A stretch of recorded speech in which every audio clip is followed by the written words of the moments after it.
आज हम आपको सुनाएंगे एक ऐसे राक्षस की कहानी जो माता पार्वती से विवाह की जिद कर बैठा और क्यों माता पार्वती को खुद उसके समक्ष विवाह करने के लिए जाना पड़ा।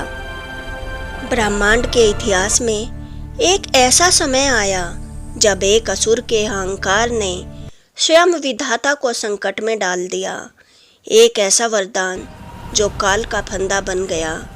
आज की कथा है असुर रुरु और माता पार्वती के उस भयानक महाकाली रूप की जिसने सृष्टि को थर्रा दिया था। असुर रुरु ने अजय होने के लिए ब्रह्मा जी की घोर तपस्या की। उसकी भक्ति से प्रसन्न होकर ब्रह्मा जी प्रकट हुए।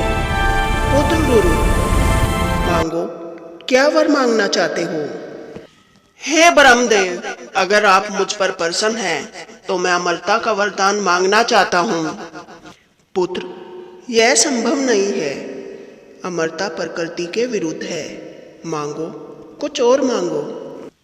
तो हे ब्रह्मदेव, मुझे ऐसी शक्ति दे कि कोई देवता, असुर या मानव मुझे न मार सके और मुझे वह सुंदरता प्राप्त हो जिसे देख स्वयं देवलोक लज्जित हो जाए। तथास्तु। और यह कहकर ब्रह्मदेव अंतर्ध्यान हो गए। वरदान पाकर रुरु का अहंकार 7वें आसमान पर पहुंच गया। उसने देवताओं को स्वर्ग से निकाल दिया। एक दिन रुरु ने स्वर्गलोक में माता पार्वती की मूर्ति देखी जिसकी देवता पूजा किया करते थे। वह माता की वह मूर्ति देखकर, उनकी सुंदरता देखकर कुछ पल के लिए वहीं स्थिर हो गया। यह देवी कौन है? अगर मूर्ति में इतनी सुंदर है तो वास्तव में इनकी सुंदरता कैसी होगी? महाराज, ये महादेव की अर्धांगिनी देवी पार्वती है। आज तक मैंने पूरी सृष्टि पर इतनी सुंदर स्त्री नहीं देखी। मैं इन्हें देखना चाहता हूँ। और असुर रुरु देवी पार्वती की मूर्ति देखकर उन पर मोहित हो गया और उन्हें देखने के लिए कैलाश पर्वत पर पहुंच गया। और जब उसने चोरी छुपे कैलाश पर्वत पर प्रवेश करना चाहा तो भगवान शिव के गणों ने उसे पकड़ लिया। और जब तक वह भगवान शिव के गणों पर अपनी शक्ति छोड़ता उससे पहले वहां देवी पार्वती आ गई। पुत्र नंदी, ये कौन है जिसे तुमने बंदी बनाया है? हे माता, ये छुपकर कैलाश पर्वत पर प्रवेश कर रहा था, इसलिए हमने इसे बंदी बनाया है। और जब असुर रुरु ने साक्षात जगत जननी को देखा तो वह अपनी शुद्ध बुद्ध खो बैठा। पुत्र, इसे छोड़ दो और जाने दो। और शिव के गणों ने रुरु असुर को छोड़ दिया। वह वहां से चल दिया और वह अपनी शुद्ध बुद्ध खोकर सिर्फ देवी पार्वती के बारे में ही सोचने लगा कि मैं देवी पार्वती को कैसे पा सकता हूँ और उनसे कैसे विवाह कर सकता हूँ। विनाश काले विपरीत बुद्धि। रुरु असुर यह भूल गया माता पार्वती साक्षात जगत जननी है और उसने देवी पार्वती को पाने के लिए घोर तपस्या शुरू कर दी। असुर रुरु की घोर तपस्या से तीनों लोग तपने लगे और उसकी तपस्या से कैलाश पर्वत भी तपने लगा। ब्रह्मदेव बार बार प्रकट हुए लेकिन रुरु की मांगे अंतहीन थी। वह देवी पार्वती को पाना चाहता था। पुत्र रुरु, तुम्हारी मांगे प्रकृति के विरुद्ध है।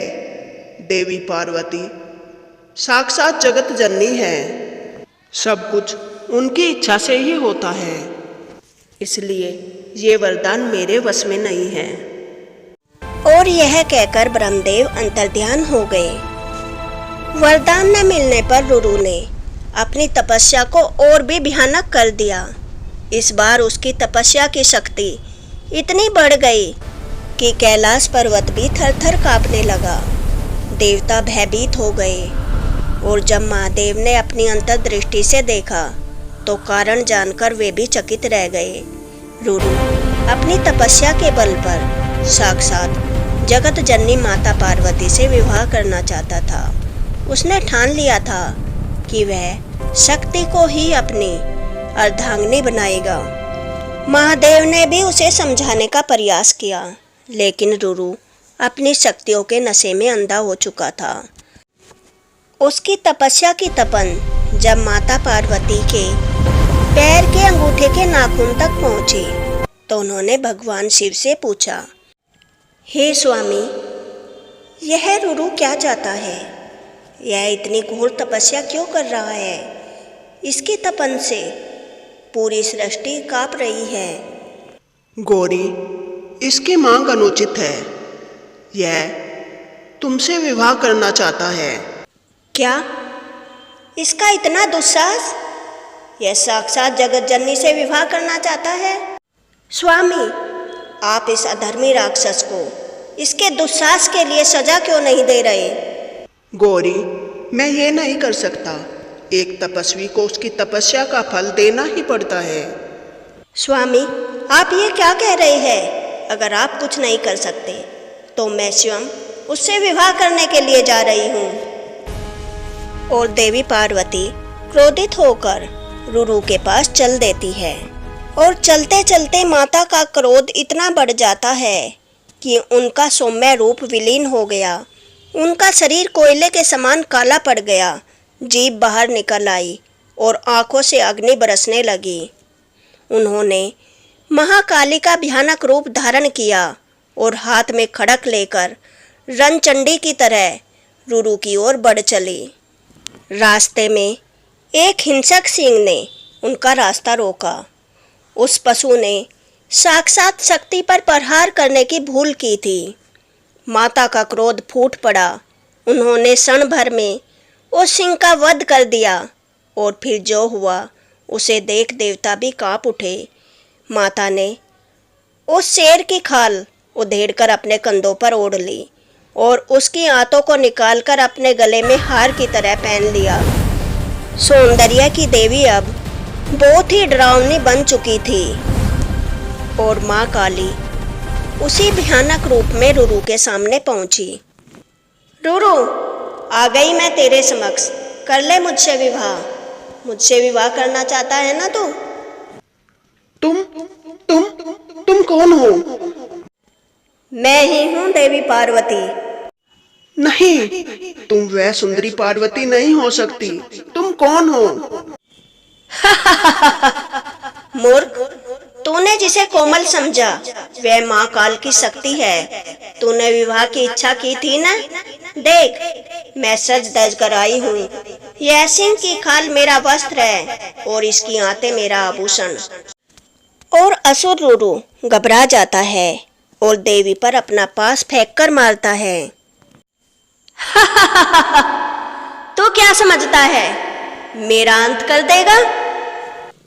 रुरु अपनी समस्त आसुरी शक्ति लगा देता है, लेकिन महाकाली के सामने वह एक तिनके के समान था। अंत में माता ने एक गगनभेदी हुंकार की। उस हुंकार की तरंगों से रुरु का शरीर भीतर से फट गया। वह शक्तिहीन होकर गिर पड़ा। माता ने अपने नखों से उसके अहंकार को छिन-भिन कर दिया और उसका वध कर सृष्टि को उसके आतंक से मुक्त कराया। और उसके बाद सभी देवता आकर माता काली के ऊपर फूल बरसाते हैं। देवी महाकाली का गुस्सा शांत होता है और देवी महाकाली अपने पार्वती रूप में आ जाती है। अगर आपको यह कथा पसंद आई हो तो वीडियो को लाइक करें और ऐसी ही नई नई कथाएं सुनने के लिए मेरे चैनल को सब्सक्राइब करें। कमेंट बॉक्स में जय मां जगत जननी, जय शिव शक्ति अवश्य लिखें।